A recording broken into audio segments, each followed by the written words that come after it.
Hey, what's going on? It's Doug here from The Doug Show, and we're getting an update from Marcus. Marcus, how are you doing today? I'm doing great, and it's nice to be back. I got bigger headphones since last time, if Yeah, anyone like comparing. you look good. You look good. So, what's been going on? It's been a little while. I think like maybe a year or more since we heard from you. So, what's new in your life before we get into the core update of like your sort of your site and what's been going on? It's been a great year for me. So the last interview we had, I just returned to my home country, which is Denmark. I returned from China. Funnily enough, it was just before. I don't know if you want to say this thing that's going on. It's Sure. fine. Okay, so the pandemic, of course, the corona pandemic. I just got back just before that, which was a coincidence. So there's no connection there. And I got a new apartment and a new job, and I've been settling in now, and everything is great. So Very cool. So you started like practicing law and that's keeping you busy, I bet. yes, it's very busy. So I work in a big law firm, and I'm working on this big case, which is huge, really, really, really big. So That's cool. Congrats. Living the dream, living the dream there. yes. So last time you were on, I think you had just hit about $1,000 per month, roughly, and things have shifted. So, kind of give us a little update where you are right now, and then we're gonna walk through, all the details that along the way. Okay, yeah. So last time, which was probably in January, yeah, if I remember correctly. So that was a that was a great month. I had October, December. I was making for October a little bit less than $1,000, and December more than $1,000. So I was very happy about that because that was the first time my site was making what I would call real money. Before that, I never got above 500 per month. But then in January, it quickly went downhill from there. And of course, there was an element of, I think, the retail season sort of normalizing the traffic, but there was also an algorithm update in January, and it destroyed my traffic. So it just went downhill from there. And right now, I think my site is only making about $100 per month. So Okay. And do you remember just how you felt when you saw the traffic was a fraction of what it was, probably just days or weeks before? it didn't feel nice, of course, but I know these things are volatile, so it's not like Actually, I was not that sad as you might think, but what it did eventually lead to is I finally decided that I had to try something else. I had to try another niche. I had to try another site, which it took me a while to come to that decision. But I think it was maybe May or June. I started researching other niches, and I have a site that's about four months old now, which I've been working on, and I just let my old site, you know, yeah, I haven't touched it basically. I haven't touched it. There's no motivation to touch it.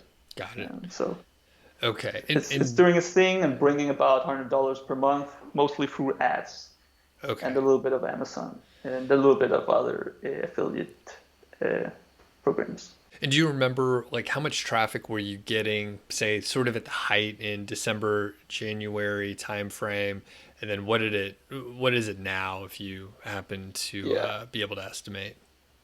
I think it was around between 15 and 20,000 views per month or visitors per month, and now I think it's 2 or 3,000, something like that. So how does that make roughly like 20% or something like that? Okay. Yeah, Gotcha. And then when did you get your job and start working full time? in February. Okay. So from then on, of course, I didn't have that much time, but you can always find some time. I think the lesson, if someone should learn from what I have learned, I also heard other people talk about that. You really have to uh, manage your time well, and you have to break down all your tasks in small bits that sort of feel like a 45 minutes time slot, which is maybe sometimes that's all you have on one day. Right. So that's how I've managed. Okay. And I'm kind of, I'm putting the whole context together. You got back from China, you got a job, and you're busy, right? So I could see like the priorities are going to be much different from, if you, let's say you or me and you were doing this full time for a few years, I probably would have had the time and placed it at a priority where I got obsessed with like either figuring out what went wrong or shifting or pivoting or something like that. But you were starting a new job, which would take pretty much all your time. Obviously, being a lawyer is demanding and time consuming, and there's a lot of, um, you know, not necessarily politics, but you have like corporate stuff that you need to do, whether someone describes it as politics or not. But there's a lot of stuff involved. So is that, am I overestimating the importance of that, or No, okay, you're not. so you got a But it's job. also very Yeah. stimulating. Yeah. It's very stimulating. It's fun. Part of the story is that I've been doing a lot of other stuff when I was in China, and actually getting back to other people who have the same educational background as me and are, I don't know, have some similar ambition, level of ambition like me. It's fun. So Yeah. That's cool. So an algorithm update came around. Did you do much investigating? Do you have any idea like where you went wrong along the way? Or yeah, I'll leave it at that. So do you know what was going on?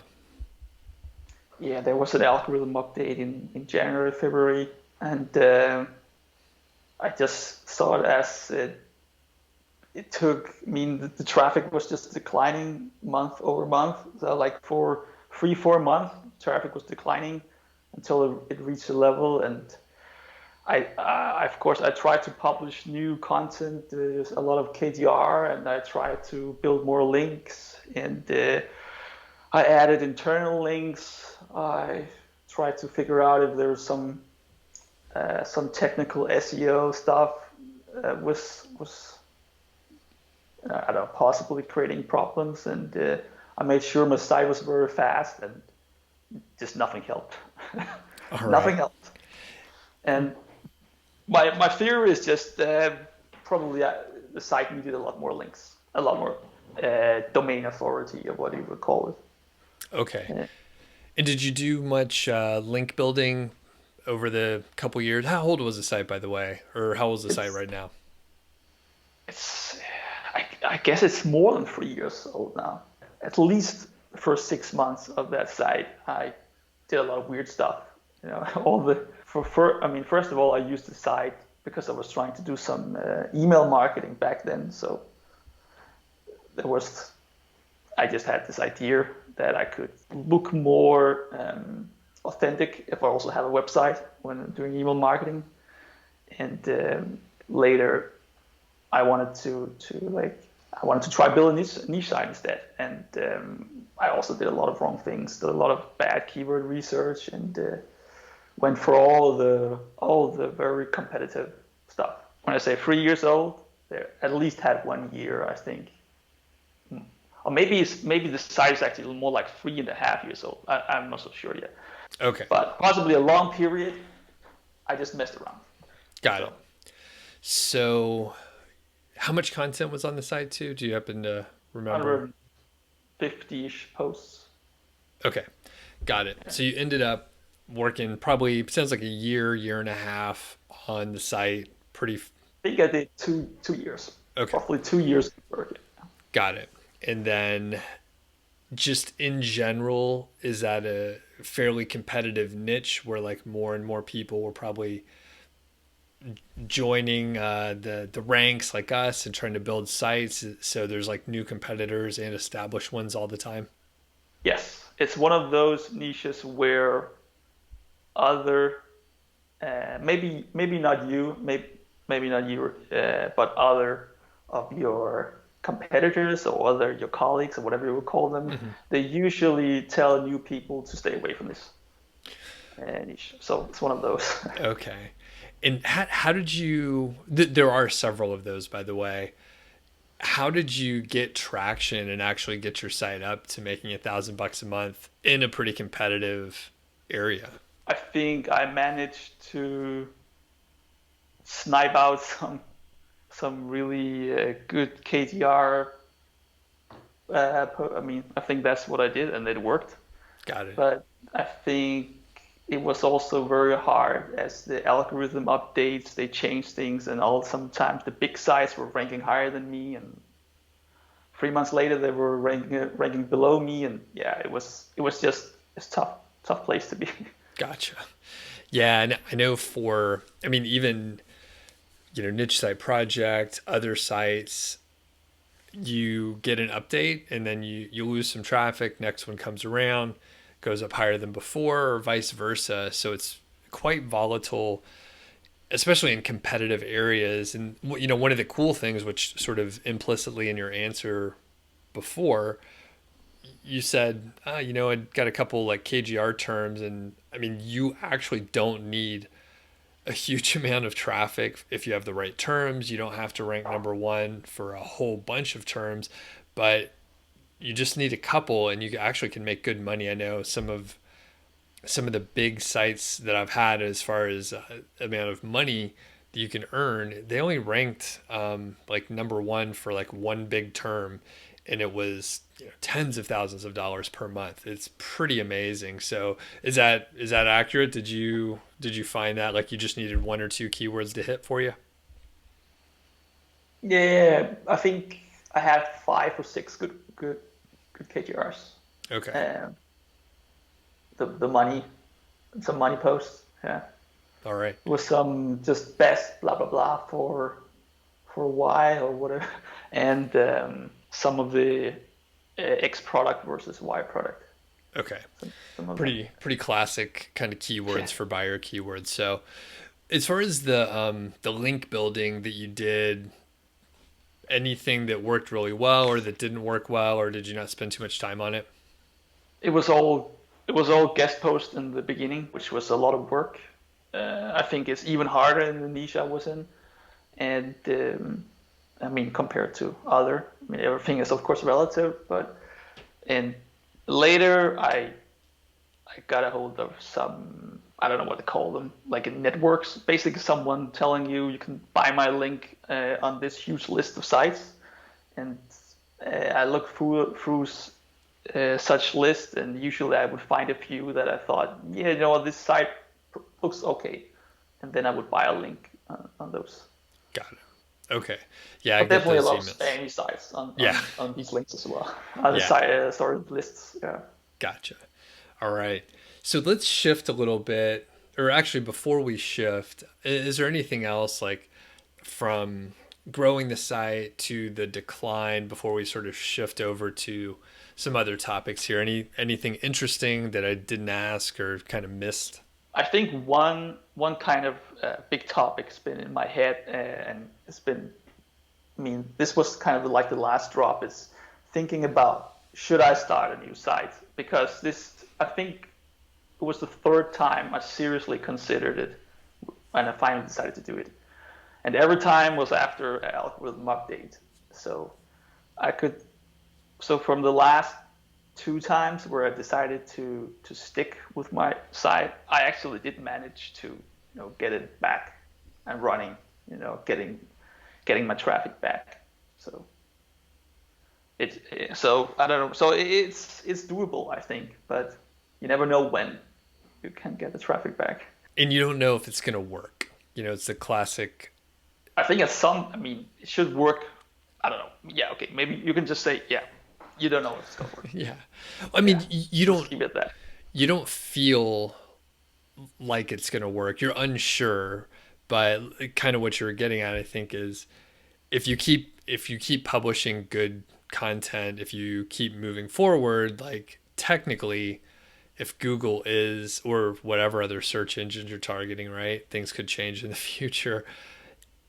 You should get some traffic if you're putting out information that people are searching for and it's high quality and it matches up with the searcher intent. Like it should work out. That's really what you're, I mean, getting at, right? Yeah, Yeah. and I did it twice. So, but this time I thought, you know what, I have to try something else. Yeah. And I think at some point you also get kind of bored with the same site. Oh yeah. Yeah. I've that that You is had you had an some of the affliction. sites you got bored of. Yeah, many of them. And I think what one thing that happens is, I mean, I like the process overall, but I think like over time, like the excitement of doing the same process over and over again does get boring. So now it's sort of like, I realized I needed to focus on certain sites that were doing really well, and I put more time into those. And then I neglected others, knowing that I could always come back. And I've gotten really good at ignoring those other sites.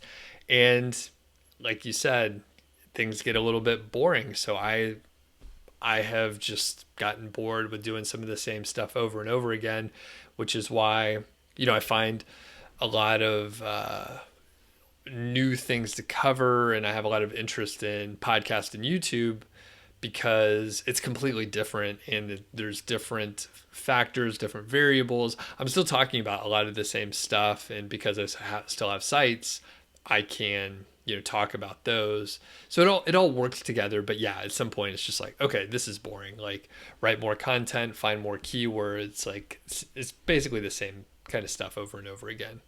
So Yeah. yeah, and I think, well, how did you arrive at starting a new site? You were just like, okay, I got burned. This is the third time I got burned on this one site. Maybe I can do something different that I'm interested in now. Is that it? Yeah. All Yeah, right. and also the idea of being able to take all the knowledge I had from working on this site and just putting that into something new, which is going to be better from the beginning. So What were some of the things that you did right off the bat where you're like, okay, this is a better start than the last time? wow, yeah, that's a good question. I was not prepared for that. Um, We'll come back to it. We can so come back to it if you no, want. I mean, from there are a few points, but basically targeting the low competition keywords from the beginning. Of course, that's one part.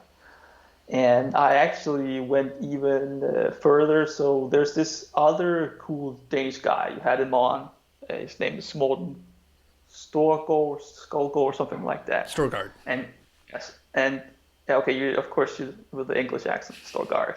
It sounds more cool to be honest. But and he talks about just getting these get some posts out on something that there is literally no one else covering. So I did a few of those and some KTR. And the site is 4 months old, sorry, and I'm already seeing a few visitors per day, so I think that's a good sign. Awesome. And yeah, Yeah, I think that's one of I've watched. Yeah, Morton's been on the show, so people could check out some of this stuff, and he has a great YouTube channel. He mentions that as part of his keyword research, where he's really aiming not just for like low competition, but to be the only piece of content on a certain thing, which is pretty tough. But if you keep digging and digging, you may be able to find some obscure corner in a small niche that you're able to find. How hard was it to find some of those keywords? Was it pretty tough? nah, I don't think it was. Maybe I was lucky, but and I think they're good for new sites, which I believe is the purpose, right? I haven't seen that many of his videos, so maybe I don't want to put his like my own words in his mouth, but I think the purpose is for complete new sites. So I am ranking number one for should be two, maybe three now, and that's great. But the traffic is very little, right? So ranking, so you need a lot of them if you, and of course the KTRs, they get you a lot more traffic. So Yep. And I guess, those two things working together help you go after like a wide range of low competition keywords, even though they're all going to Yeah. be like pretty low volume. The ones where like no one has written anything, like those are pretty obscure. Those are going to be pretty long terms, I bet. So, and how much traffic do you get on the like in the couple posts where you're ranking It's really high? just in total somewhere like 2, 3 per day. Okay. So that's what Yeah. what you get from ranking number one. You need a lot of those. You need a lot of those. So, okay. So, we'll probably come back a bit to the new site, but I want to shift to mastermind groups and like talking to people who are working on the same kind of stuff as you. We highlighted that when you were on before, and I'm just curious, like, have you always been someone who wanted to like form groups and whether it's like study groups or whatever, but have you been drawn to groups like that? No, this that has to be the opposite, to be honest. I always feel like let someone else do that. I'm definitely not gonna waste my time trying to organize something. So what? Um, Yeah. So how'd you shift over? I was forced to by my old boss, and it was actually a really great experience. It was a lot of fun, more fun than I thought. Of course, also a lot of work, but it turns out sometimes work can be fun, you know. Yeah. And after that experience, I thought I'm gonna try to do something similar, and this mastermind group was was an option. Yeah. Okay. Cool. And with the mastermind group that you're in right now, you're actually looking for a new member. So I'll share the material and information that people need to know in the show notes and description. But keeping everything, confidential, there's a lot of trust in a mastermind group. But like, what do you guys talk about? How is it structured, and what are you getting out of it? What is the group getting out of it? Yeah. So actually, just a correction. Actually, we're looking for. I put it in the. I have. There's a link that you can click on, and you can go to a Google Forms, and you can get some more information. You'll fill it out, and maybe I'll contact you. But anyway, we're actually looking for 1 to 2 persons. So depending on who is applying, of All right. course. Yeah. So what do we get out of it? In the beginning, I had a agenda with like a long laundry list of stuff. We have to do this, this, this, which was I think helpful to get it off from the beginning. But it's more. It can be so much better if it's more casual. But if I mean you have to avoid it turning into something more like a I don't know if this is even an English word, but like a coffee club where you just sit and chill and drink coffee. And so we don't do that. So we do actually talk about stuff that's relevant for having success with your niche site. So we talk about well, I think we let each other explain what we are working on and what we have done and what kind of problems we have encountered and how we might want to figure out how to solve it, and then other people can give some suggestions. We share some knowledge, and yeah, I think that sums it up. Cool. It's fun. Yeah.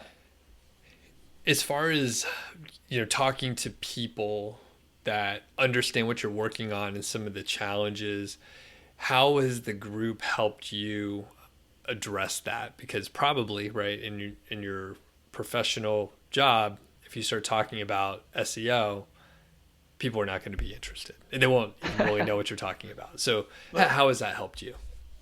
Yeah, it does help you a lot. It just feels like suddenly you can actually talk with someone about this who is not someone you're writing to, because talking and being face to face, it's not the same as as writing, for sure. Yeah. It's not.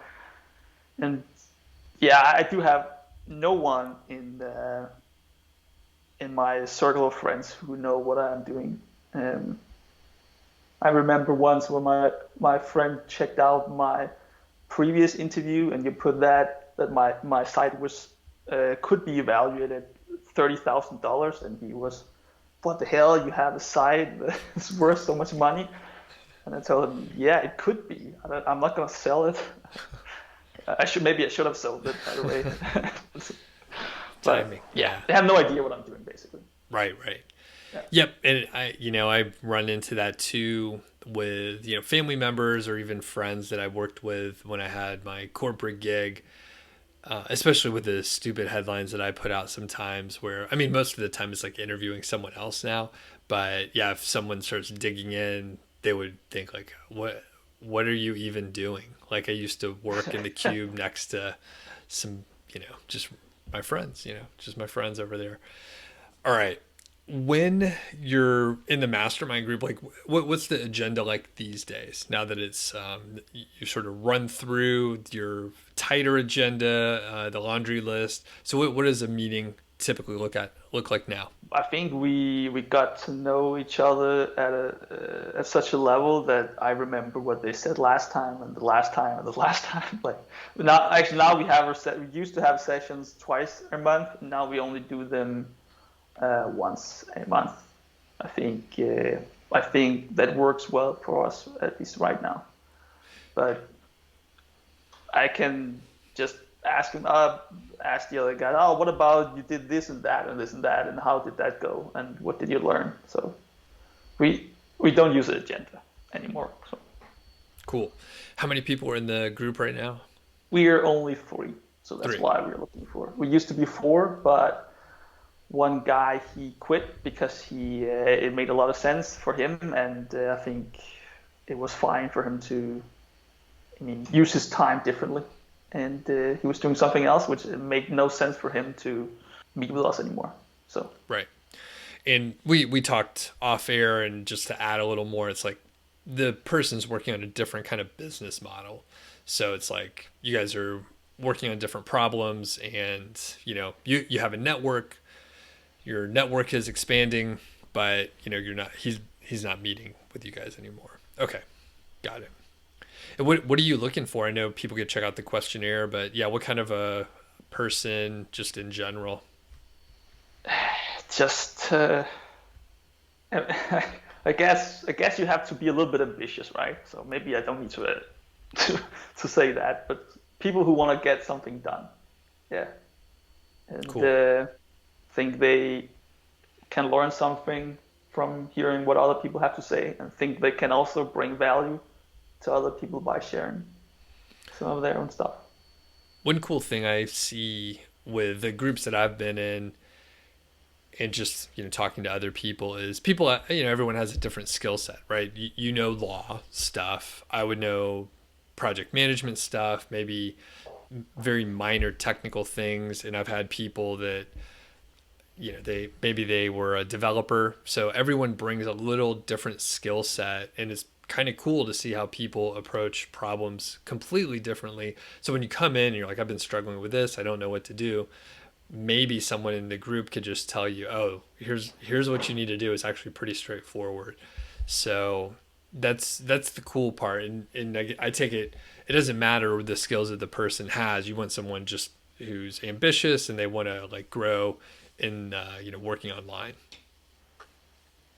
Yeah. Right on. Okay.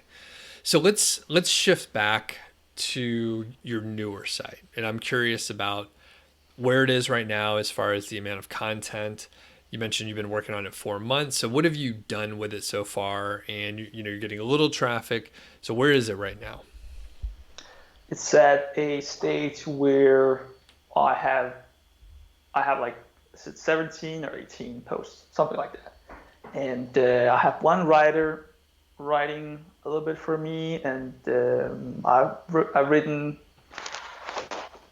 yeah, maybe 10, 15 posts myself. I think that is it's been fun because it forced me to learn something about this niche, which I knew very little about before, but I was curious about it. This is like a site on a specific hobby, which can also be like a profession, I guess you can call it like that. And I think that is it's a good topic to make a niche site about. Yeah. And when I was doing my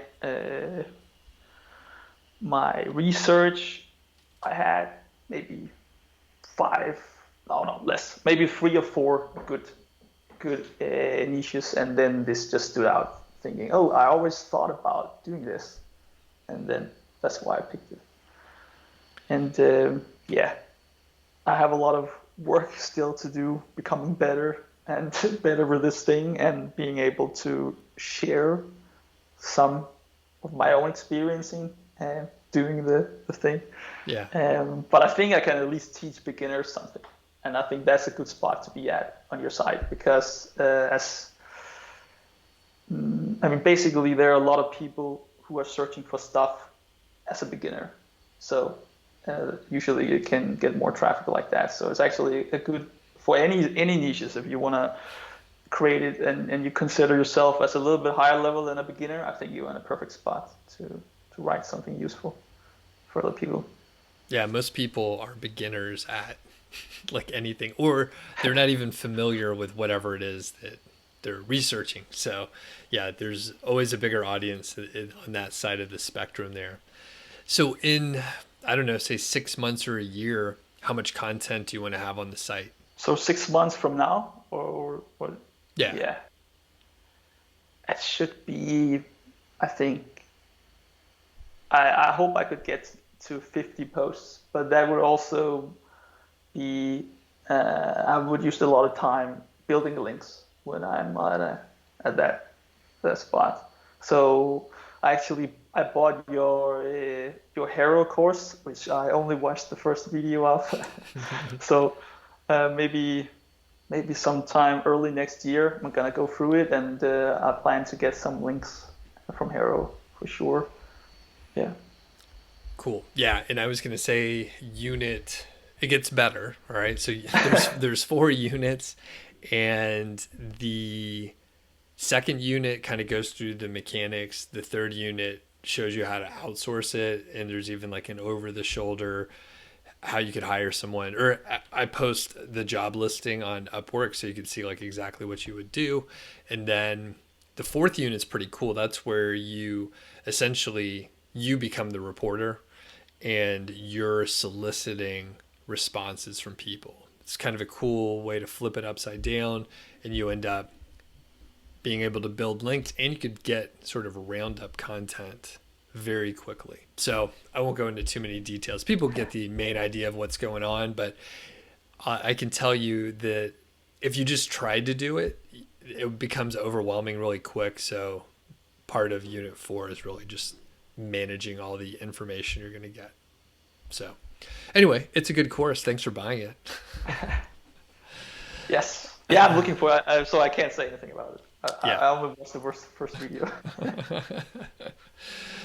I like the enthusiasm there. You're like, I'm going to buy this course and I'll get to it. But yeah, I'll continue adding to it as, I refine certain areas or anything like that. So anyway, so you were thinking, hey, 50 posts in about 6 months. Okay. What about a year from now? Anything bigger? Or do you plan that far out? Or are you just thinking, hey, I'm going to keep moving forward with this at a sort of slow pace, maybe where you look 6 weeks ahead versus 6 months or 18 months? No, I haven't planned. I had a plan from when I created the site until 6 months ahead. So I haven't made any, which is just basic content plan. So I know which keywords I'm going to target, and yeah, I try to put them in some kind of prioritized order and put some testing in there as well. Try to have some similar keywords. I'm not gonna try all of them. I'm gonna try maybe one and see if it works, and then sort of, there's a lot of planning into the concept plan. Yeah. Very good. All right. Any other big plans with the site that I didn't ask about? So you're gonna get some content out. You're gonna do some testing. You will be doing some link building. Anything else? Yeah, I've been because I'm using this theme, which you also recommended. I bought it. It's called Focus Dude, or it's DIY themes, and they have like a skin called Focus. So, which is you basically buy it together. So it's not like you have to buy two separate things. But anyway, so I bought it because I wanted a fast site, and that was back when I was trying to, on my old site, try to fix it, and it definitely became much faster. So I'm still using it because you kind of get hooked into this way that the creator he made like a whole system or framework or whatever he would call it. So I'm gonna try to see some other successful sites. I found a few of them, and they post their links on his forum, and then I've got some inspiration. So I need to do a big overhaul on my site at some point because I used zero time on design. So Yeah. yeah. Well, the good part, I'm glad you got it. And I hear from people, like yourself, who took my recommendation. And like, if you buy into what Chris Pearson, the creator, is trying to do, which is like just put the content out front and kind of get rid of distractions, like it's really easy to just stick with that. And then when you go to other sites and you see how disjointed and basically no framework, there's just like content threw up all over the page. Like it doesn't make sense to design things in a different way. So I take it, and you want to keep using it, so you've bought in. And the great part is it doesn't. There are some options, but there are far fewer options. So it's just simpler. Like once you have your site set up, there's very little to change. It's very agnostic as far as like other things that you can or can't use. It's a good framework to build on, and a lot of WordPress developers use it because it's so versatile, and it's a way that you could, like I said, it's a framework to build upon. Or you could just use a sort of plain vanilla version, which is I use it on Niche Site Project plus my other sites. And if you go to DIY themes, you can see it looks very similar to Niche Site Project, because I was basically trying to copy Chris. Yeah. So Which I'm also trying to copy him. yeah, I don't know the guy. yeah, it's just simple, straightforward. It turns out he went to the same college I did, like roughly at the same time. It's weird, huh? Very strange. So, okay, just rambling on here. Anything else, Marcus? Nope, I think I got it covered. I took a few notes up here. Yeah, I have another screen, so no, no, I think it's all covered. Awesome. And other than I would say that you should click the link and then you fill out the form if you're interested in joining my mastermind. It's really not my mastermind at all, so I'm just organizing the group. So we are That's three people, and it's our mastermind. that's cool. Well, yep, I'll give another plug. Check out the Google link that we have here, like the Google form. There's a little questionnaire you could fill out. There's more information. I know from the masterminds that I have been in, most of the time I was sort of the hub or someone who pulled it together. So if for some reason, the group that Marcus is in is not the right match for you for whatever reason, like try to pull together your own group. If you are the person that's scheduling the meetings and sort of pulling everyone together and like asking people to join, turns out you can get people that are way better than you to be in your group. That's what I did early on, because I hadn't done anything and I was good at organizing meetings and running an agenda, that sort of thing. So I pulled in people that were better than me, and I actually learned a lot more probably from them than they did from me. But people don't want to try to organize and schedule the meetings and stuff. So like I said, check out the questionnaire. If it's not a match for some reason, pull together your own group. You only need one other person to have a group, really. So all right, Marcus, thanks a lot. Have a good afternoon over there, good evening. And yeah, we'll get an update from you before too long. Okay. Thanks, bye.